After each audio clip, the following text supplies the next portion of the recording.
This video is for the people who suffer from patellar tendonitis, which is a type of knee pain that's located under the kneecap, which also developed by tendon overload. And if you clicked here on this video, you are in the second phase of this knee pain, which is called the disrepair phase. And the easiest way to identify it basically is acknowledging the fact that you've been having this knee pain for either a few weeks or maximum up to 6 months. And also the fact that you've been ignoring this knee pain ever since the pain first set in, and you only rested it a lot of times and you didn't really seek help or you didn't really try to make it disappear other than resting it. But first and foremost, if you're still not sure which exact phase you're in terms of this patellar tendonitis, then click here to watch this video where I'll help you identify it, and I basically tell you everything you need to know about this knee pain, so watch that first, okay? So basically being in this phase means that you're past the reactive phase, which is the first phase, which basically means that regular modifications of your everyday training sessions are not going to be enough for you to get rid of this knee pain, and also that rest alone is not going to help you either. Now, unfortunately, I have some bad news for you, because you have to cut your regular training sessions out, what you've been having so far. So, for example, basketball, handball, running, football, soccer, etc. These are all such sports where you have to either jump or load your tendons very strongly. So in these sports you basically do a lot of mobilizing with your feet, and you constantly load your tendons and put them under stress for long periods of time. So unfortunately you have to get rid of these everyday training sessions for some time from now. But you don't have to worry at all. You have to keep in mind and actually remember that it's a very curable and still reversible phase. It's not the third and the last phase of the patellar tendonitis, it's just the second one, so no worries, it's completely possible to heal. And also keep in mind that we are not stopping physical activity in general at all. We're just stopping these regular training sessions, what we've been having so far, just to put a lot of pressure basically off the tendons to be able to heal and progressively load them back to their places where they need to be able to keep up with these training sessions. But I'm gonna get back to this later also, okay? Because basically the patellar tendon or any type of tendon in the body is only curable if you load them back and strengthen them back to their place.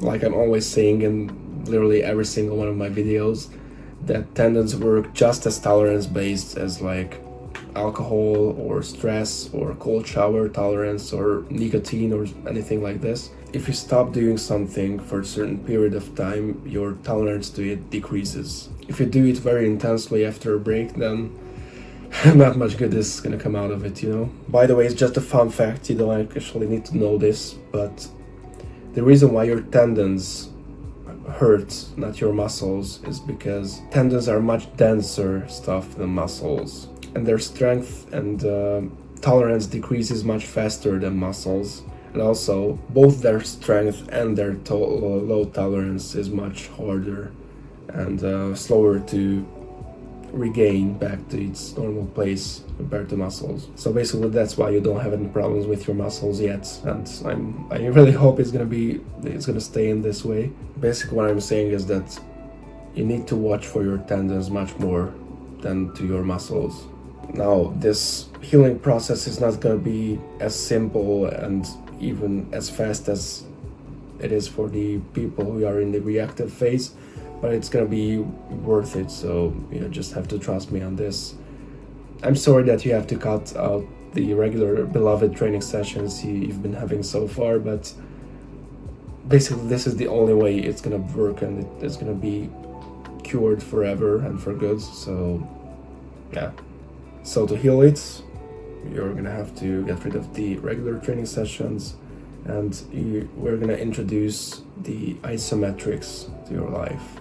And the word isometric means basically that holding a position against resistance, and the easiest way to understand this is, for example, wall sits. By the way, the jumping and very fastly moving activities are called plyometrics, which there's a lot of plyometrics in like volleyball, basketball, running, etc. So that's why I ask you and completely advise you to stop them and only concentrate on the isometrics for now.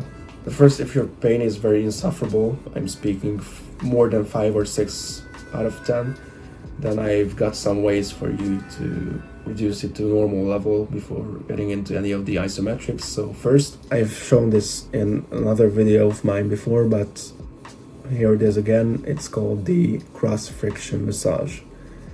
So basically we're doing this because this massage is going to increase blood flow into the tendon, which is very important because tendons are very dense things, just as I said before, much denser than muscles. And by increasing the blood flow, it's also going to help reorganize so-called disheveled fibers, or with other words, messed up fibers, basically, in the tendon. I want you to go hard on this because, as I said, tendons are much tighter and denser things than muscles. You can also use some horse balm or some other lubricant material if you want to, and 5 minutes once or twice a day is gonna be just enough. Now, if your knee still hurts like hell, here's the next thing you can do. It's a very weird looking but a very effective stretch. Basically what we're doing here is we're gonna stretch the muscles surrounding the tendon to put pressure off the tendon. Quadriceps muscle, one of the quadriceps muscles, named rectus femoris, which runs down our hips directly to our kneecap. This is a very unique muscle. So if you only stretch that muscle out, the rectus femoris, you can put loads of tension off your tendons. Eventually they're not gonna hurt as much. Now, after you've managed to reduce your pain level down to 1 to 5 out of 10, here are the isometrics. You can first start with the good old wall sits that I always show you in my videos. The best thing about this is that it's very easy and safe to do. You can start with a bigger angle if you feel like your tendon is very weak. But you can also do 90 degrees if you're sure your tendons are going to be capable of handling such a resistance. So I advise you to start out with these. But the next level to this are 30 to 45 degree incline squat holds. Now you're gonna need a platform for this, which could be anything. The point is to have your heels about 30 to 45 degrees above the ground. And first, look, it's not math class, so you don't have to be that precise with this, but my advice on this is to choose an angle where you feel about 8 to 9 out of 10 burn in the quads, and 0 or maximum 1 out of 10 pain in the patellar tendon. After a week, if you feel like you've made progress on this, which is basically guaranteed, then you can slowly, week by week, go down and down on the angle. But you definitely don't want to start down here because it's just gonna flare up the tendon and make your problem worse, okay? And for the last one, we're gonna be doing single leg Bulgarian split squats. When I was healing my tendons, we used the 3-to-3 method, which perfectly worked.